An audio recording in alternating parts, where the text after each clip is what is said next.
Selamat pagi Mbak Alila, selamat pagi Binusian dan pemirsa Binus TV semuanya. Perkenalkan, saya Profesor Toto Rusmanto. Sehari-hari saya sebagai Head of Accounting Technology Program, School of Accounting, Binus University, Kampus Bekasi.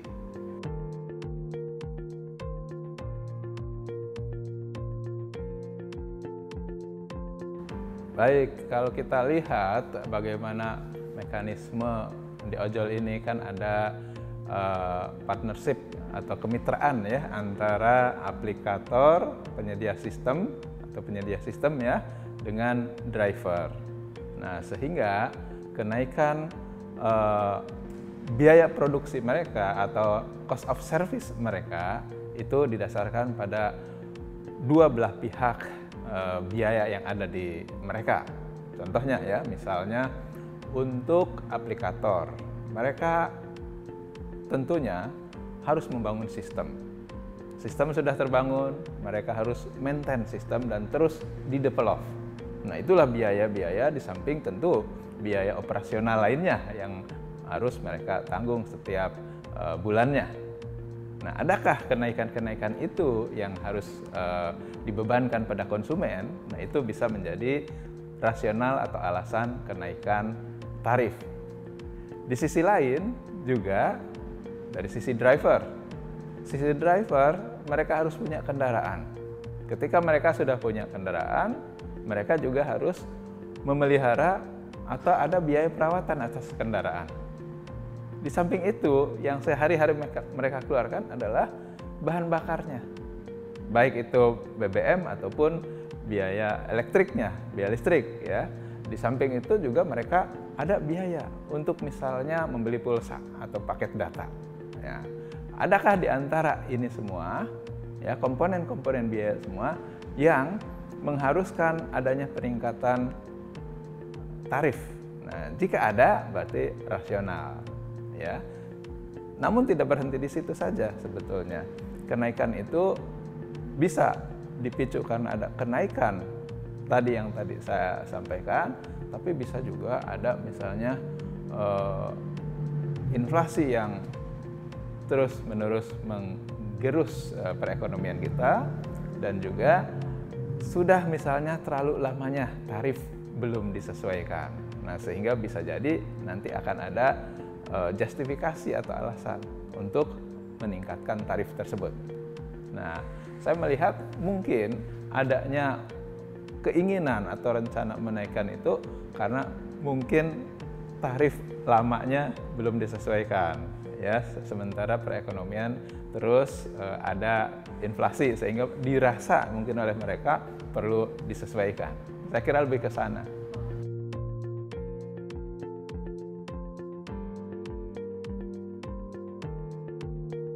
Memang ojol adalah sebuah pilihan atau alternatif yang dalam tanda petik cukup efisien, sangat efisien buat kebanyakan kalangan ya. Walaupun kadang-kadang mungkin mengorbankan kenyamanan gitu ya. Tapi untuk banyak kalangan ini sangat membantu. Nah, adanya kenaikan atau rencana kenaikan ini tentu akan berakibat terhadap pengeluaran mereka, khususnya yang konsumen kebanyakan seperti mungkin para pekerja, mahasiswa ya, yang mungkin sangat ketat dengan anggaran atau budgetnya, sangat sensitif dengan kenaikan harga. Nah, ini akan mengubah mereka berperilaku sebagai konsumen. Apa yang mengubah mereka? Ya, mereka akan mungkin kalau misalnya kegiatannya tetap harus jalan, artinya harus pakai ojol dan nggak, berarti ada aktivitas lain yang dikorbankan, ya, pengeluaran lain yang dikorbankan karena mungkin income-nya belum naik, sementara pengeluaran ada kenaikan, misalkan let's say 15% untuk ojol, berarti dia harus cari pos lain, potensial expense lain yang harus dia hemat, gitu. Ujungnya apa? Akan membuat mereka lebih sulit dalam hidup, gitu. Kecuali kalangan yang mungkin lebih lapisan di atas lagi, ya naik 10-15% nggak terlalu masalah, ya tidak mengganggu aktivitas. Tapi buat kebanyakan seperti mungkin mahasiswa atau karyawan yang tadi low income ini perlu diperhatikan karena akan mengganggu aktivitas mereka.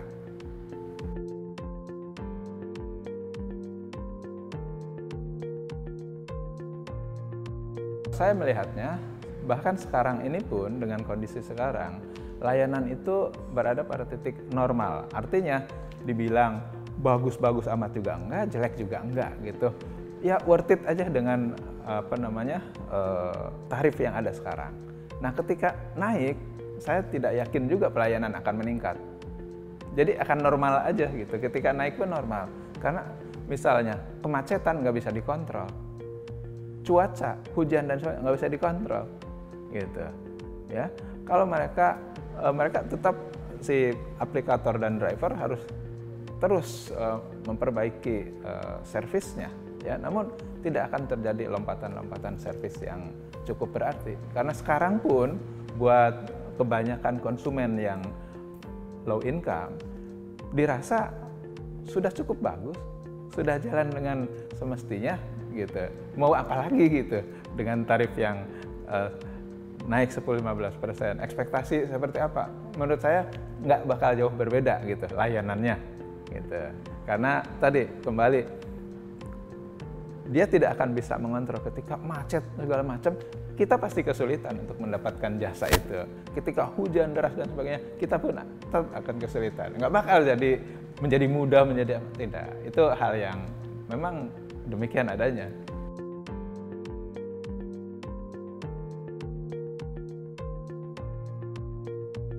Baik, kalau bicara win-win solution, artinya semua pihak kan harus merasa happy, merasa senang begitu ya. Nah sekarang yang saya amati, ada partner, dalam hal ini driver, merasa belum happy atau kurang happy ya, terutama dalam hal potongan atau revenue sharing gitu ya. Nah potongan ini dianggap menurut atau versi driver masih terlalu besar, masih terlalu tinggi, sehingga sangat mengurangi income mereka. Nah, mereka sekarang ini misalnya dianggap 20% atau mungkin berapa ya lebih atau apa, itu dianggap terlalu tinggi. Mereka mungkin akan merasa win, merasa menang, merasa tersalurkan aspirasinya jika misalnya sampai 15 hingga 10% saja paling top potongannya misalnya. Nah, kalau itu bisa didiskusikan antar partner, namanya partnership kan harus diskusi, harus musyawarah, tidak sepihak. Ya, take it or leave it, nggak gitu. Ya, si aplikator undanglah perwakilan ataupun dengar aspirasi dari partnernya ya. Karena kan kalau misalnya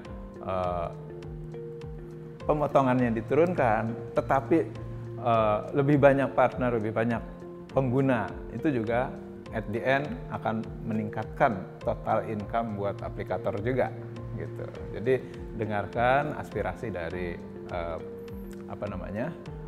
pihak-pihak terkait ya, termasuk konsumen juga. Tadi kalau memang mau naikannya berapa ya, kemudian sedapat mungkin tingkatkan layanan ya, walaupun mungkin tidak naik-naik amat ya, karena banyak keterbatasan tentunya. Saya kira itu. Dan sekali lagi si aplikator juga punya hak untuk ini ya, misalnya meningkatkan pendapatannya tentu dengan yang reasonable begitu ya. Saya kira itu. Saya kira memungkinkan semua untuk win-win begitu ya.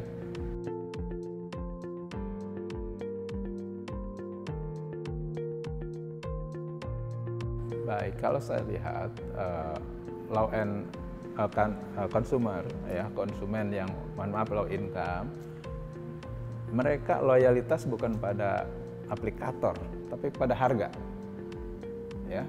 Kalau ada 3 provider A, B, C yang paling miring dia pakai C ya. Minggu depan lagi berubah mapnya, A yang paling miring balik ke A gitu, dan seterusnya. Jadi saya melihat dalam hal ini loyalitas bukan kepada aplikator tertentu, tapi bagaimana aplikator tersebut kalau mau loyalin ya oleh si konsumennya, dia harus pasang harga yang kompetitif. Demikian, itu loyalitasnya. Kemudian dampak konkretnya apa terhadap konsumen? Kalau konsumennya misalnya amat sangat ketat sekali budgetnya atau dananya, dia akan ubah pola moda transportasi. Yang biasa dikit-dikit bel ojol, udahlah jalan kaki dikit kok. Ya, sambil sehat ya, sambil olahraga begitu, masih walking distance, jalan kaki. Yang tadinya ojol, udahlah angkot lebih murah, udahlah TJ dan lain sebagainya. Dia akan mengubah pola itu jika memungkinkan. Kalau tidak memungkinkan itu, mereka juga bisa berpikir, ya udahlah kredit motor aja. Ya, ambil kredit, ya, syukur ada uang beli, enggak yang nyicil gitu. Itu memungkinkan seperti itu. Bisa ditinggal nanti kalau ketinggian, dianggap ketinggian oleh konsumen, bisa ditinggal oleh konsumennya. Itu dampak yang harus diperhatikan. Karena saya lihat umumnya pengguna jasa ini adalah price sensitive. Sensitif terhadap kenaikan harga. Pada umumnya ya, tentu juga banyak yang ya nggak apa-apa lah, masih oke, masih reasonable, banyak juga. Saya kira itu kedepannya ya tadi saya sampaikan nggak ada loyalitas. Loyalitas hanya pada harga dan layanan ya.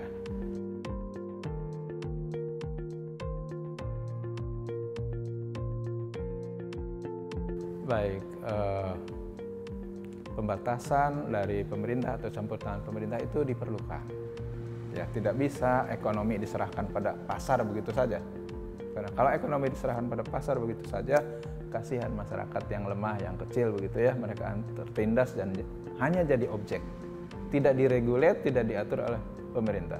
Di situ dibutuhkan kehadiran pemerintah. Hadirnya pemerintah untuk mengatur agar ya yang kecil bisa tumbuh, yang kecil bisa enjoy, yang besar juga makin besar gitu.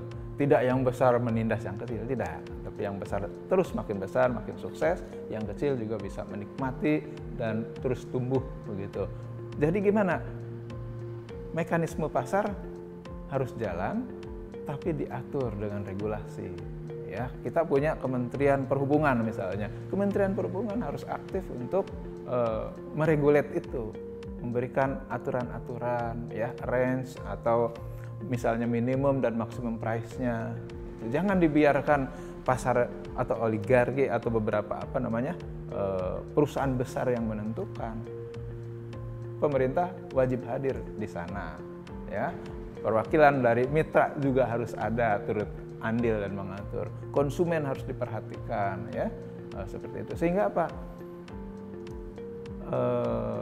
Persaingan bebas yang terukur, yang terawasi itu bagus. Untuk apa sih? Untuk efisiensi, peningkatan layanan.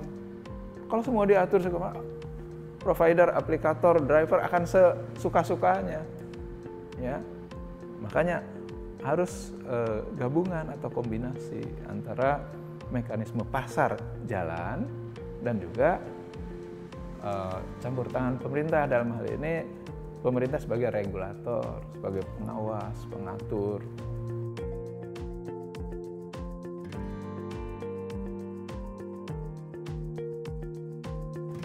Ya, baik. Kalau seperti ini, mungkin inovasi-inovasinya lebih kepada diferensiasi produk. Ya, provider, dalam hal ini aplikator ya, dan driver. Mereka harus secara kreatif, berinovasi bagaimana memberikan produk yang premium, produk yang middle maupun produk yang low end. Semua ada pasarnya. Semua ada pasarnya. Yang low end mungkin ibaratnya yang penting nyampe dengan selamat aja. Ya kan? Kita pergi dari satu titik ke titik lain kan yang penting nyampe tepat waktu dengan selamat.